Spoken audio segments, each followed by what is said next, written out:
Exactly. And then I'm starting.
All right, here we go.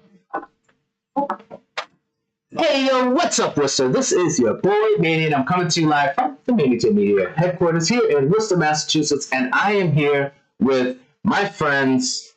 Oh my God, I'm having a blank. Nikki Bell. Sorry, Nikki. Oh my goodness. And Wilmer Rivera. Thank you so much. Of the Hector Reyes house / Café Reyes here in Worcester. Thank you guys so much. I'm so sorry, Nikki. You know I know you. I know. I didn't mean to forget your name. We're actually friends outside of what we're doing here. We met a couple years ago, and you were actually there for me. And I want to thank you so much. You met my mom the other day, but I was going through a really hard time, and I was able to call you because of a mutual friend connecting us, and you helped me through a very, very tough time in my life. So thank you. And I'm sorry I almost drew a blank on your name today. I'm glad I was able to be there. That's what we need, is to be a community and help each other. Yeah, absolutely. So we are here to talk about the Hector Reyes house, but I feel like you are such an important part of our community, Nikki. I really want the people to know who you are. So if we could just start by, a little bit of an introduction about who you are. Sure. So my name is Nikki Bell. I am a community advocate and activist. And I also founded the organization Living in Freedom Together. Sure did. Congratulations. Thank you. And so I did that for about 10 years. And now I'm starting all over again. I actually am a person in recovery with substance use disorder. Yeah. And after 9 years, I had a relapse, which is what led to me leaving Lyft. Yeah. And so I'm kind of starting over, and I get to work with the guys over at Hector Reyes House and Latin American Health Alliance. Yeah. And I just want to stop you there real quick and just say, I almost started to clap because I thought I knew where you were going with that, which you did end up going there, which is you did relapse after having so much success. And you had the community looking up to you. You had all kinds of dignitaries, if you will, in the community standing by you to help you start these programs, and you relapsed. Yeah. And you relapsed, but you picked yourself up again. And that's what recovery is. That's what rehabilitation is. It's not a perfect system. Right. And I want to congratulate you. Thank you. And tell you how proud of you I am. Thank you. Not because you relapsed, because that's not the point. The point is you recovered from relapse. Yep.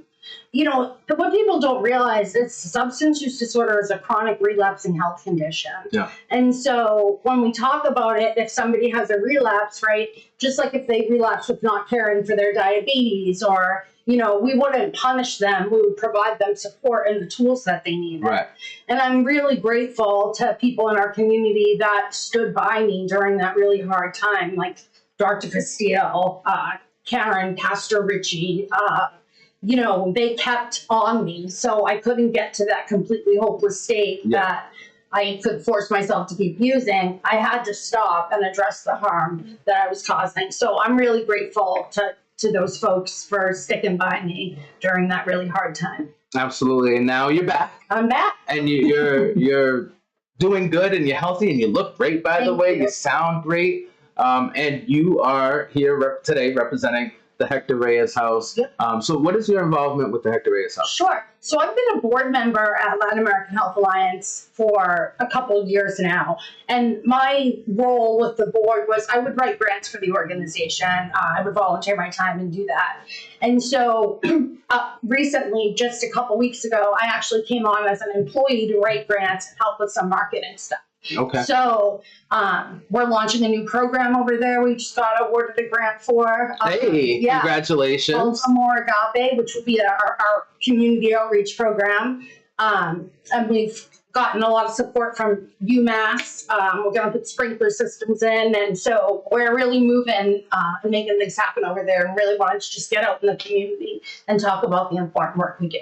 That's amazing, and it is absolutely important, and I appreciate you reaching out to me. It was so funny because I just ran into you. Yeah. I was dropping my mom at the, what event was it?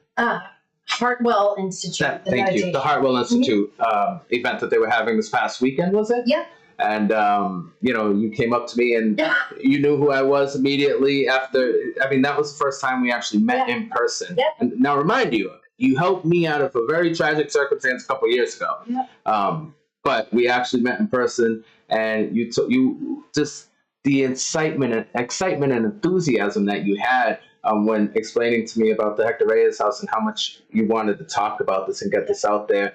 And the fact that you trusted me and you thought that I was a great source to do that with. Yeah. Thank you so much. That was so cool.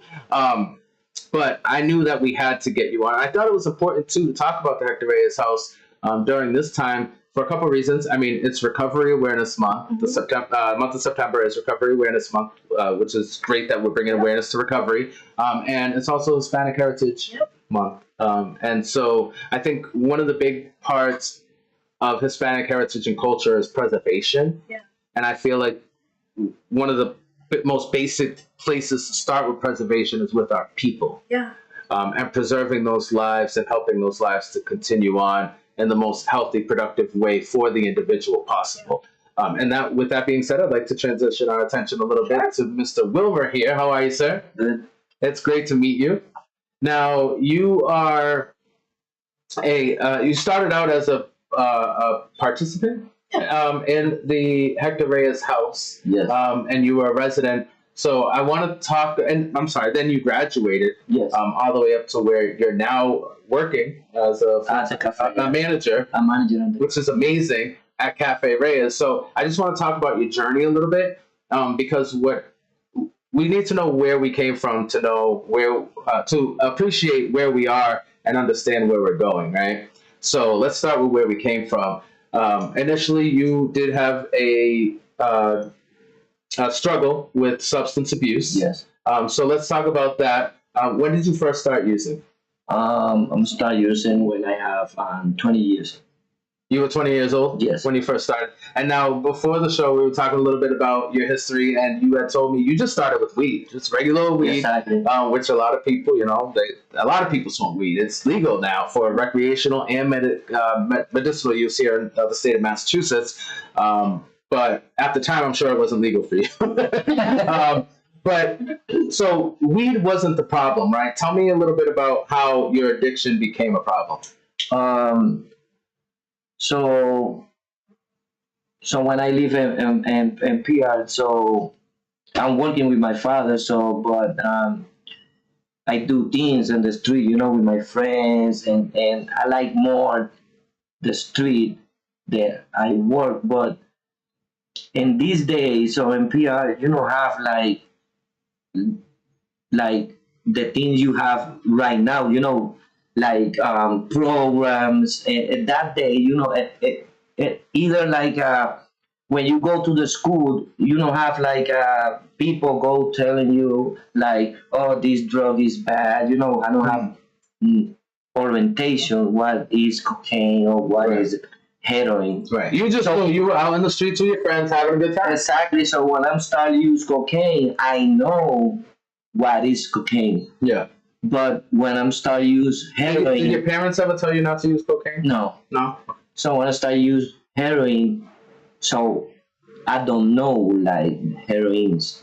If you stop using, it make you sick. Okay. So you went from weed to cocaine Yes. just because you and your friends were doing Exactly. it and it was a good time. And then how did you go from cocaine to heroin though? That's a big So this is like it not take me too much. Like maybe like 8 months. Mm. So I'm gonna start to use cocaine, and then this is like every time I use, I need more, and sometimes I do it like for one night. So a couple months later, it's like a week. Straight cocaine every day. Yeah, like Not full I go hang out with my friend Friday and I come back Sunday, Oh wow. and Monday I go work.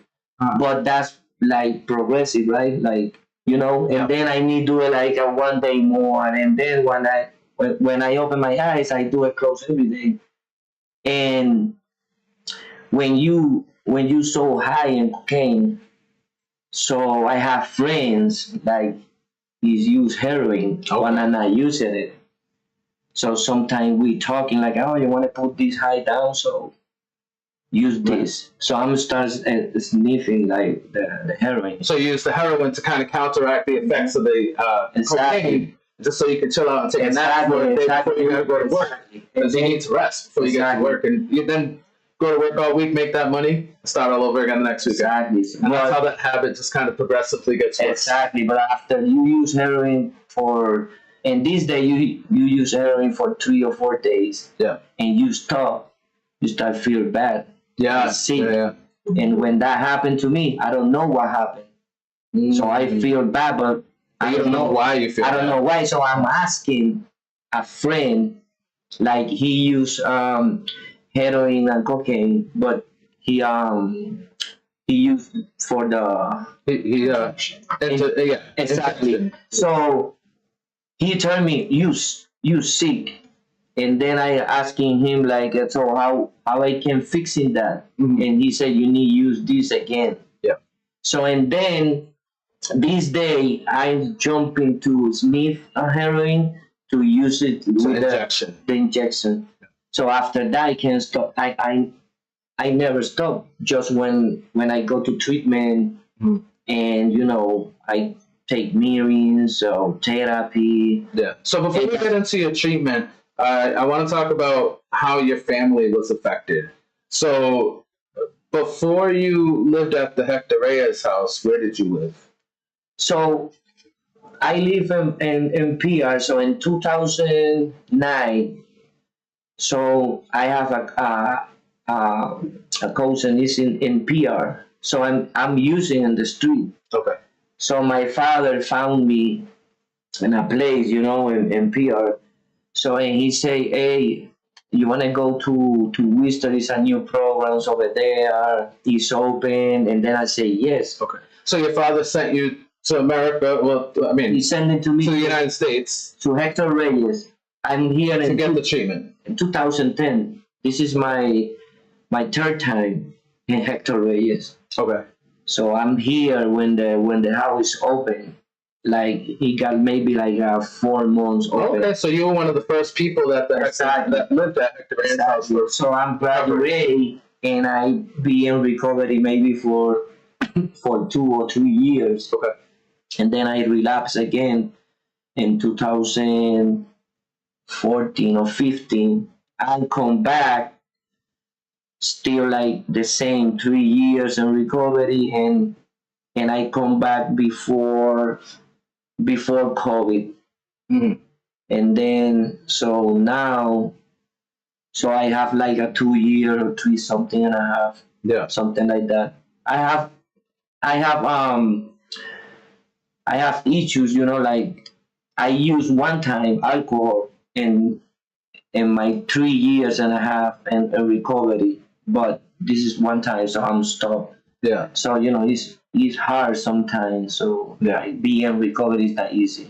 Well, I mean, usually when everybody else, like I said, marijuana is legal for recreational and medicinal purposes in most states now in the United States. A lot of people, when they get stressed out, when their day goes awry, or even when they just want to relax, they are able to turn to some kind of coping substance, whether it's coffee or weed or food or whatever it is.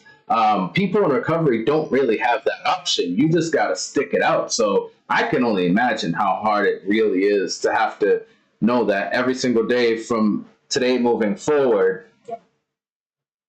I don't know if I've never been in recovery, but from what I see, there's an expectation put on individuals to never rely on any kind of substance to cope again. There's other ways to cope, which we could talk about in just a moment. But when I was talking about the family issue, so first your dad found you, you said in the street, were you? Yeah, somebody called him, and he passed out, so he go over there and he rescued, like, oh, you want to go to a treatment, and we started and say, I say, yeah, I'm tired.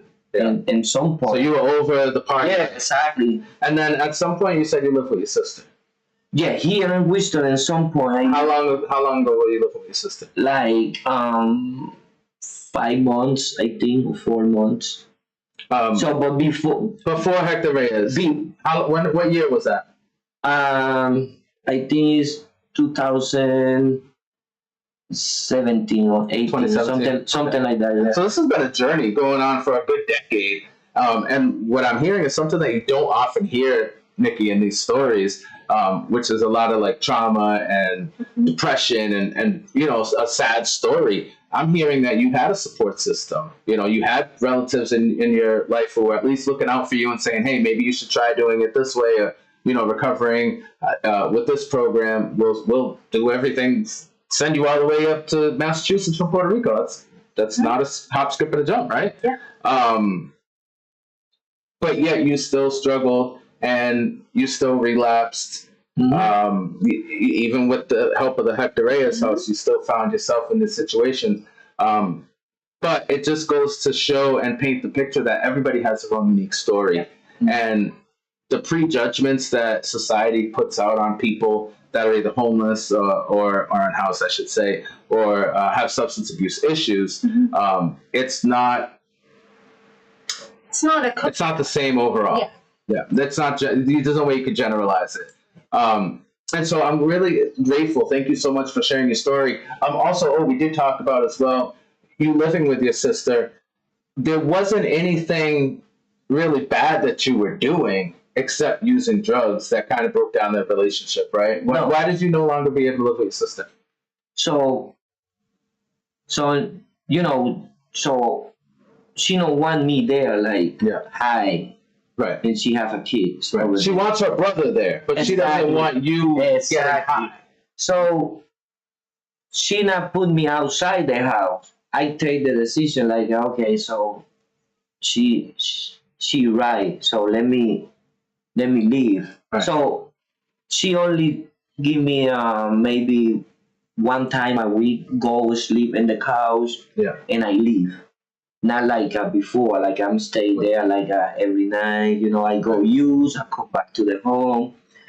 But she has a kid over there, and they're looking at you. They can see you. Exactly. And at the end of the day, all kids are looking up to the people they have around them. Exactly. So they're looking up to you. Exactly. And do you think you were painting a good picture or being a good role model? It's not a good picture for my nephew. Like, at some point I take the decision like that. To go outside to my sister's house, right, and just come back, eat something, and leave. And so you would stay in your car or at a friend's house? Friend's house, around Worcester, and so one day, so my friend, take me and bring me to a detox, and I'm stopped, Nice. And I know you said you first came in about 2010. To Hector Reyes' house. I'm here in Hector Reyes' house maybe 3 or 4 times. Right. So the first time you came, you relapsed, right? Mm-hmm. You didn't go back to Hector Reyes' house, right? You were at your sister's house at some point, using. Mm-hmm. and then ultimately you went to detox because your friend brought you, and then from detox you went to the Hector Reyes Yes. house, correct? So how does that process work? Is that something you say in detox, like, hey, I want to go to Hector Reyes house, or is it something that they say to you, we think Hector Reyes house will benefit you? So the good thing this program have is like if you leave your door open, so it's not hard to come back if you graduate. If you graduate from the program and 2 years later you relapse and you're in a detox and you call over there and Hector will help you. Yeah. Like, I love that. You have like a not VIP, but if you graduate and you do a good in this time, so he take you and give you the opportunity again. Right. So I can say like if this program is not there, I'm not here today. Right. He opened the door for me every time I needed help. Right. So and I'm still fighting with I think that's an important part of recovery, is stability, consistency. People need to be able to, reliability.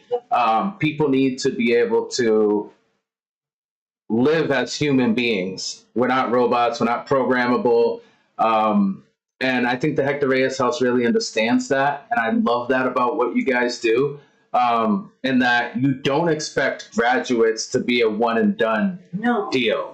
But the door is always left open for the very real possibility of relapse for that person to come back. And I'm assuming without judgment, without belittlement or, oh, I can't believe you did that. You were doing so great. Why'd you do that? But just open arms, come back in, and let's pick you up from where you fell off. Yeah, I think people look at like recidivism in programs as a bad thing. I look at it as a really great thing because, like I said earlier, like substance use is a chronic relapsing health condition. So people relapse, right? And so the fact that they feel safe enough to come back to Hector Reyes, that their experience the first time was one that was good enough that they actually wanted to come back, right?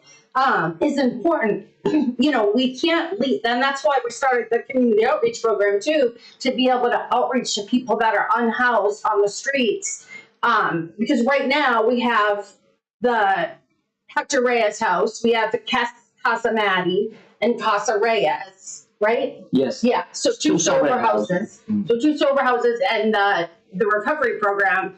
And so we don't have any engagement with people that haven't taken the step for recovery yet. Yeah. So that's what this program is. So now not only are we going to be here when you're ready for recovery, we're going to be there even if you're not ready for recovery. Right. And we're going to show up and we're going to show you unconditional love and positive regard, no matter what. Right? And the one thing we need to understand too, and now it might be a little bit of different as far as like what the qualifications for acceptance would be at Hector Reyes house. But you don't have to necessarily be unhoused. No. You don't necessarily have to be passed out from any substance in the middle of the street. If you need help and you reach out, at the very least, Hector Reyes will be able to guide you on where to start your path to recovery. Absolutely. Which is a beautiful thing.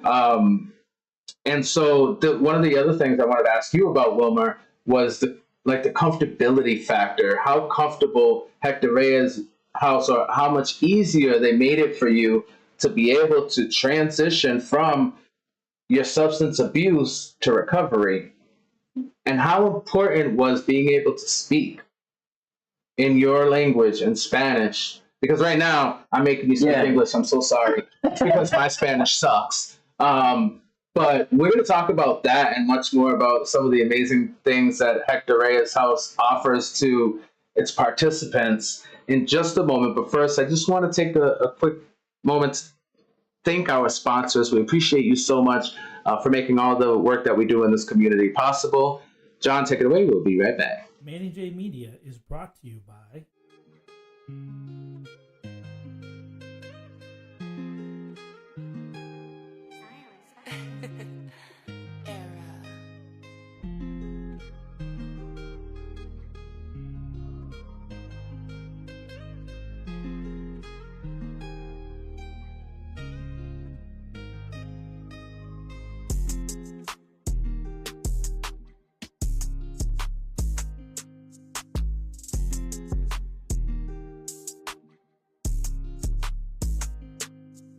crazy.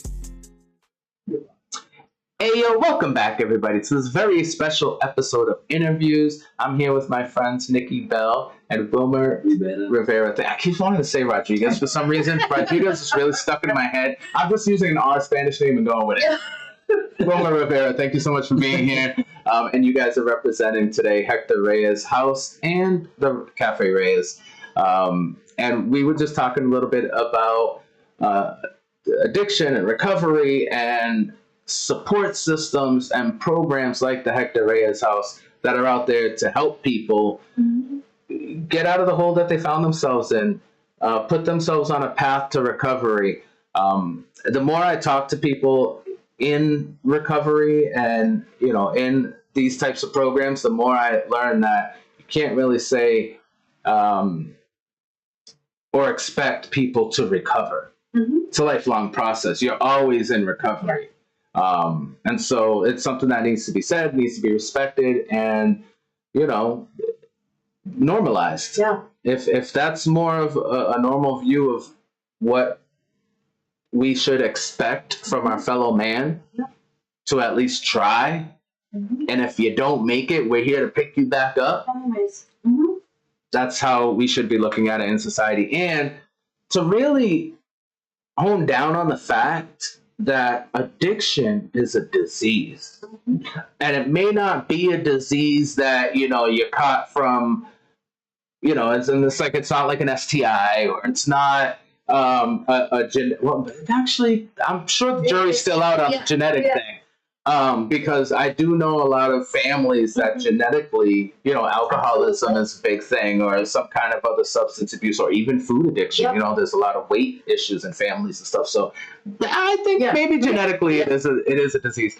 And that's me just saying that as not a doctor, scientist, or anything, or any of the above.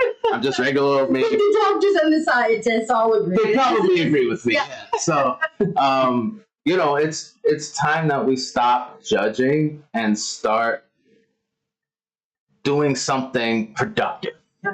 And if you can't do anything productive, you can't say anything productive, you know, maybe go that way and let the people who can be in the forefront. And Hector Reyes is one of those programs that should be in the forefront. And I love that Hector Reyes House brings a very valuable part to this whole, or piece to this whole puzzle, which is language.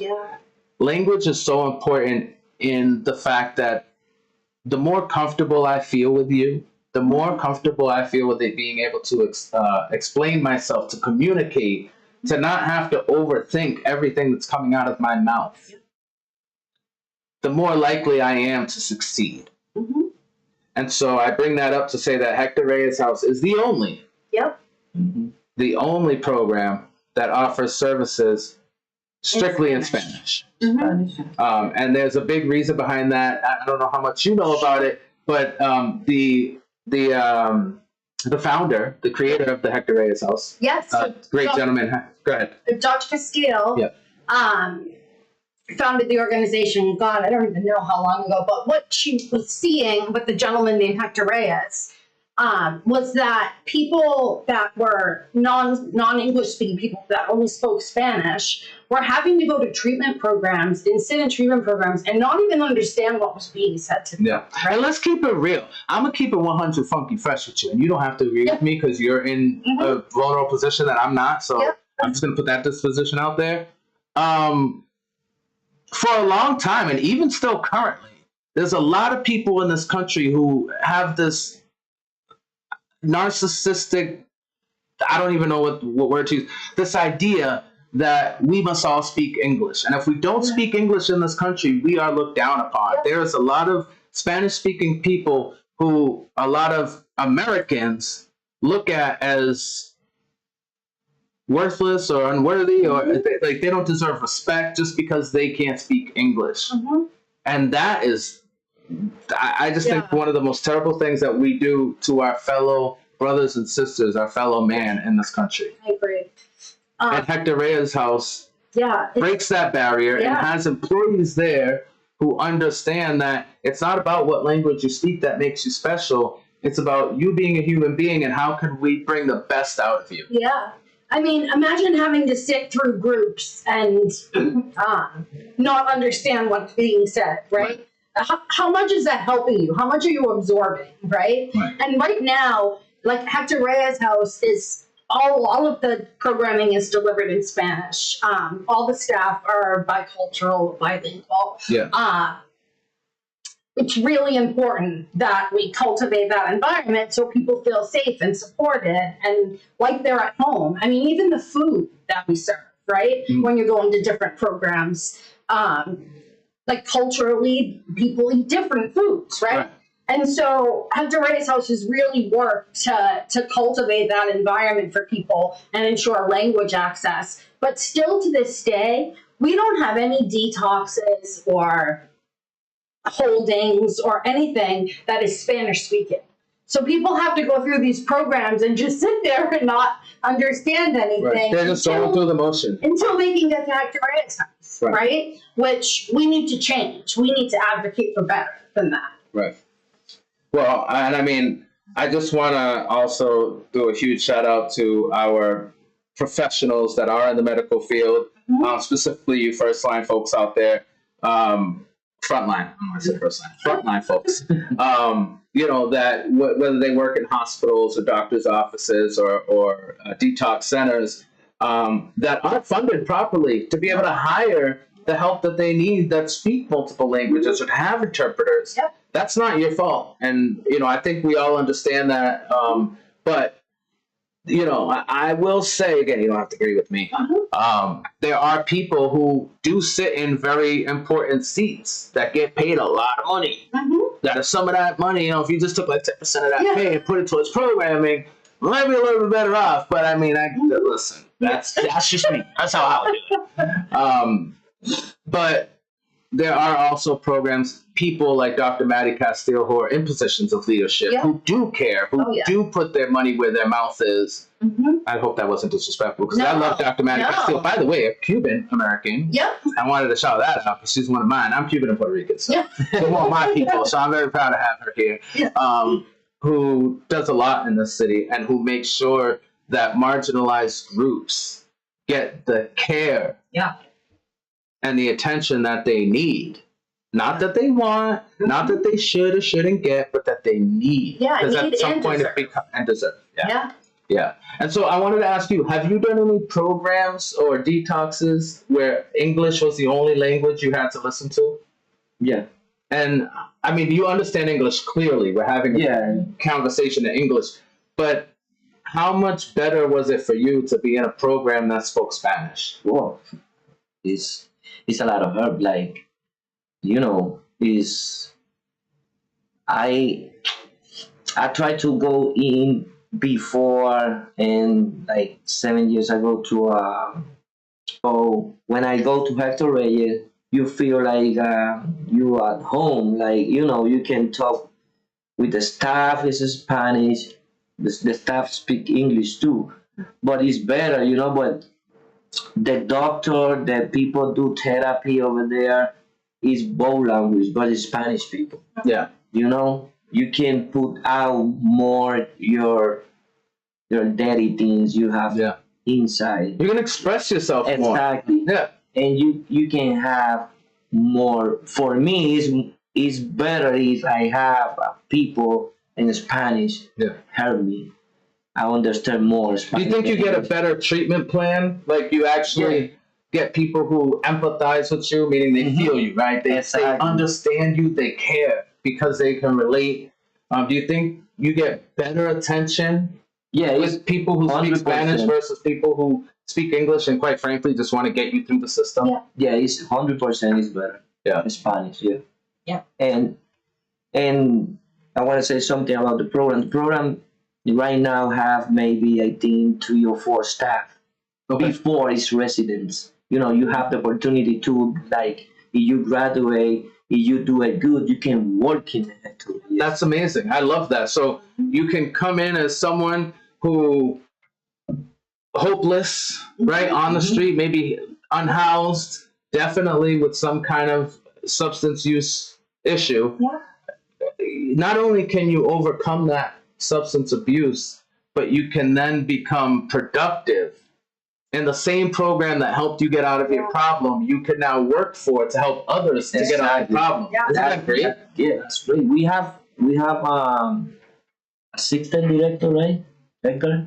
Yeah, Edgardo So Winters. he's He's the assistant director, Edgardo. and I see him when he come into Hector Reyes when he new, like a resident, Wow. and now he's like the director with Karen, That's and that's amazing. something like How important is it to you that you have a director that has gone through the same thing you went through?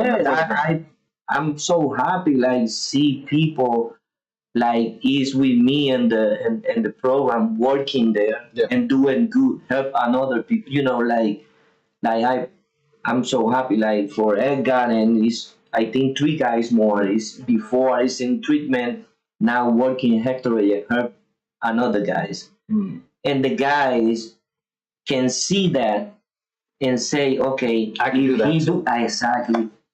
So Like, Yeah. how important do you think, Nikki, is lived experience in the leadership model or structure of Hector Reyes House? Well, you know me, I am a person that firmly believes that everything should be led by people most impacted. I feel like we half the time never get a seat at the table, and decisions are made by people that don't understand nor ever will. They could probably never fit your shoes, never mind walk them out. Right, exactly. And so I think lived experience is so important. And like with Hector Reyes House, I think they do a really great job of, you know, elevating people who were in the program to come back, but then also giving them jobs at the Café. The Café is a job training program. So Wilmer gets to work with guys that are still in the program, that are trying to learn job skills and train them at the restaurant. So they get to see someone who was previously in their shoes. Yeah, so they get to look to Wilmer like, you know, what? No, but they do. You know what I mean? They look to you like, wow, maybe I can be in that position one day, right? So let's talk a little bit about Café Reyes. So Café Reyes is a Cuban style restaurant. They serve Cuban style foods. And by the way, it's on Shrewsbury Street in Worcester. I encourage you all to go. It's so yummy. And the coffee, bro, the coffee there and the bread. Listen, just saying. And the prices are so outrageously reasonable. And I love that all the proceeds from Café Reyes go right back into the participants, whether it's, you know, through obviously you got to pay overhead, right? We all got to pay lights and rent and all that stuff. And then being able to hire people, not only that are unhoused or from substance abuse, but also, which I think is really important, giving people a sense of purpose and consistency that are coming straight from jail. Because a lot of times when you come out of jail, one of the scariest things is nobody's gonna hire me. Where am I gonna live? I'm not gonna be able to live nowhere. I'm not gonna be able to work nowhere. I might as well stay in jail.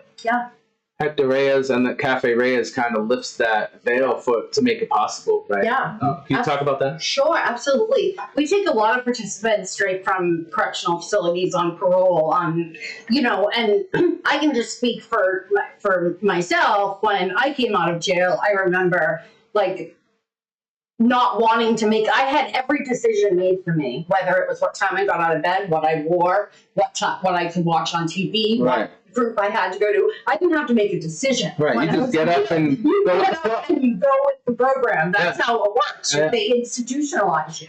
And so you get out and you're like, what do I do now, right? And, like all of a sudden you're free. Here, go ahead, bye. Have a nice life. Exactly. Congratulations. And you're like, okay, I have a criminal record. I have nothing. And oftentimes we go back to what we knew, right? Because it's easier. It's familiar. Like where, you know, it's what we always knew. So giving people an opportunity to come out and really like focus on getting job skills so that they can transition to other employment opportunities. It's hard when you first start recovery. It's hard. I don't mean to interrupt, but even in the Spanish speaking community, like for people who speak English and who honestly, let's keep it real, who are white, or at least white passing, they're going to get a job way easier.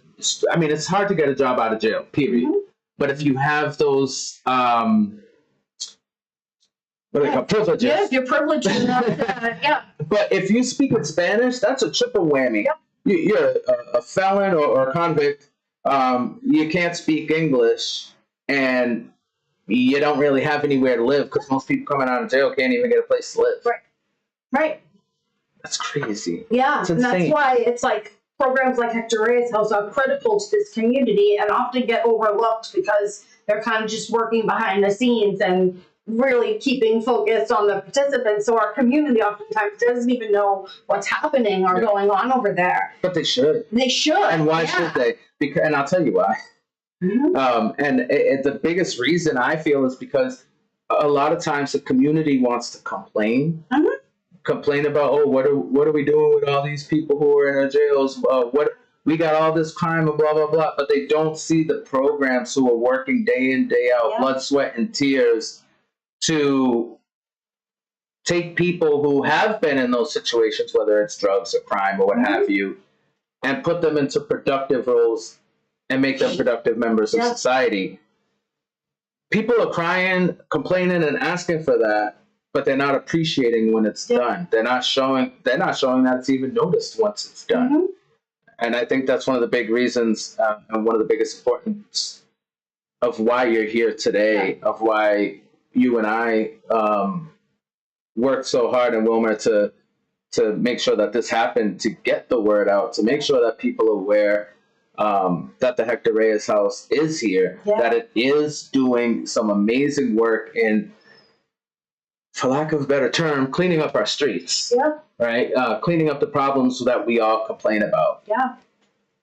And not only doing that, but making actual lives better and giving us purpose and real recidivism, right? I want to ask you, Wilmer, you know, you said that you relapsed a few times, and you never know. You can't say, I'm never going to do it again. You never know if you're going to relapse again. But do you feel like the Hector Reyes House and Café Reyes has given you a direction to where you don't really feel like you need to use anymore? Yes. And I want to ask, why do you think that is? So before I go to, I'm Café Reyes right now for 4 months. Before, I'm working in another company for 2 years. And at some points, like, my body is over there in the other company, but my heart is in this side. Café Reyes, But you have a lot of help over there, the help I need. Like, you know, people in recovery, people help you, people like Nikki, like Karen, Matilde, my friend is working there. So for me, it's better be around to people in recovery. So to have that community around you that can support you. Exactly. That can either understand you because they're your peer and they're in recovery too, and you guys can talk about the things that are maybe bothering you that day, because some days you're just having a bad day and your mind's going and you need to talk it out, right? Exactly. Or you have those people in positions of leadership or what have you that can always redirect you in your way of thinking and how you're going throughout your day. You have that it's almost like a safety net, right? Yeah. I need that, you know.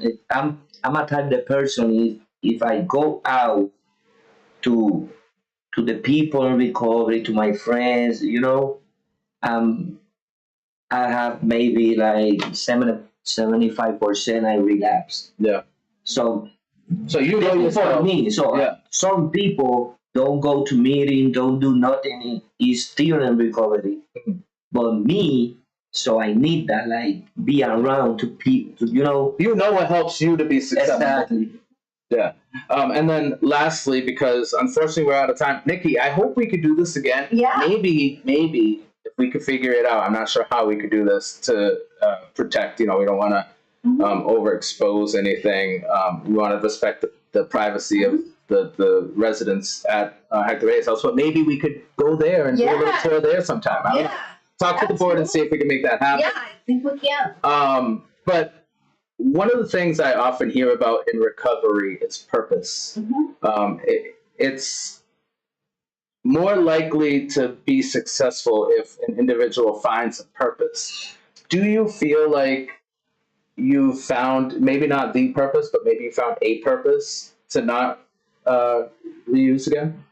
Yes, I found it like, you know, like, so, so I have a 13 years old daughter, right? So now, so I can, you know, I do things for me, but for her to before, I don't care nothing like, Yeah.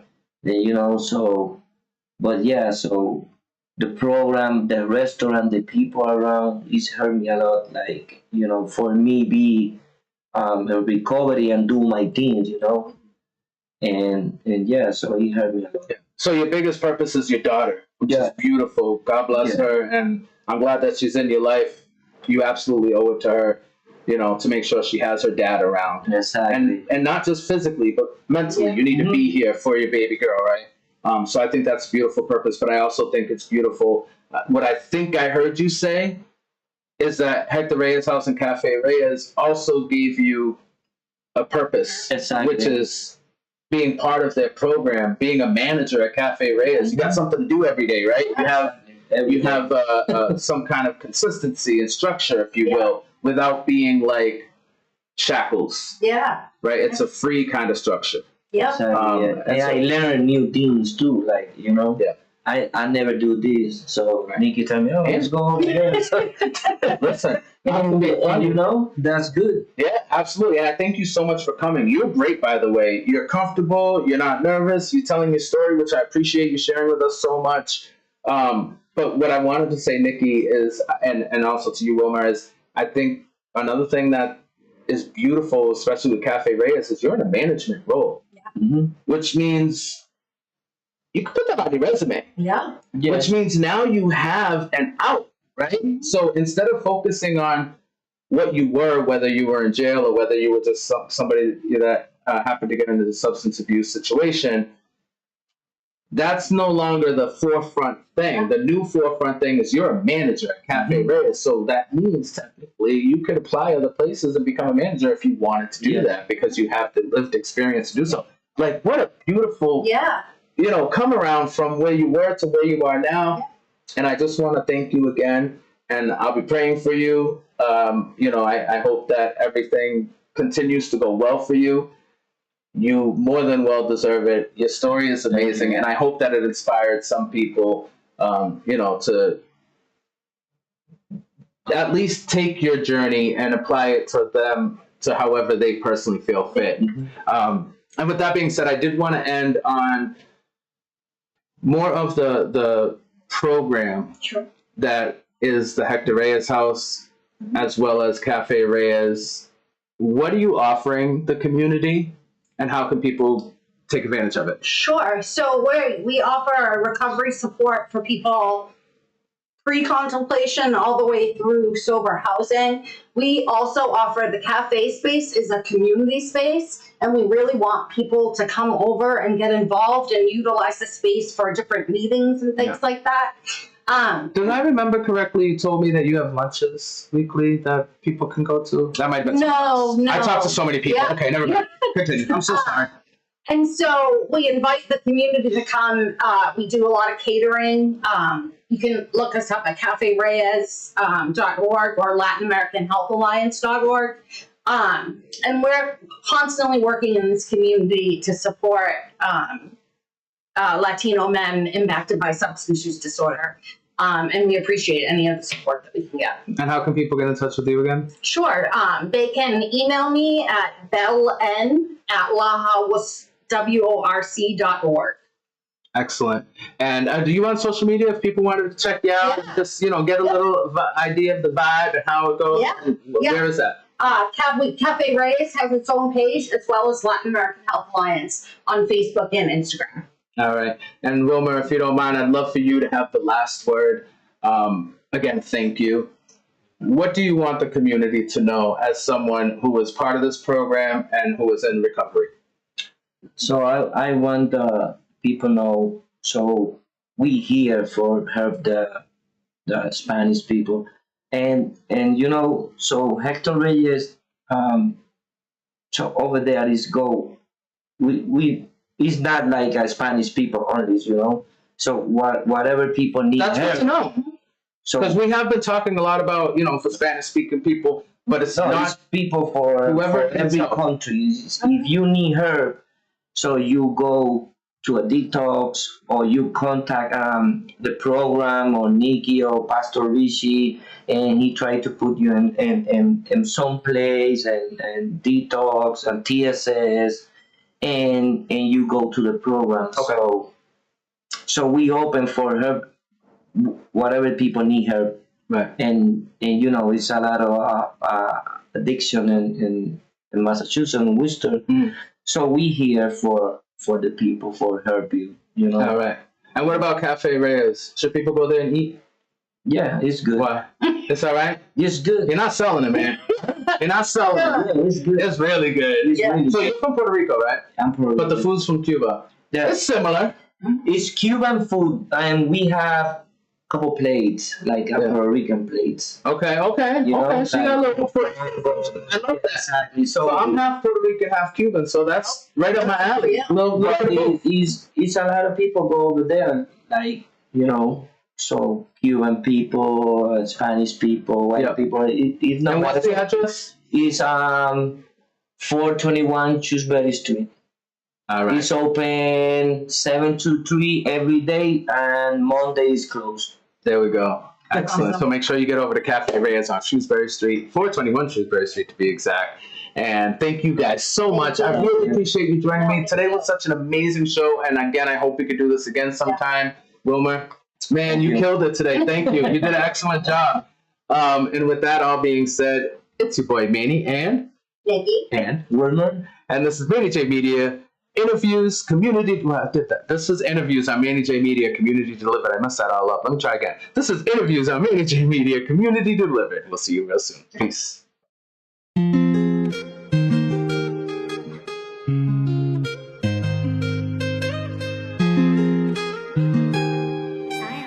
Silence.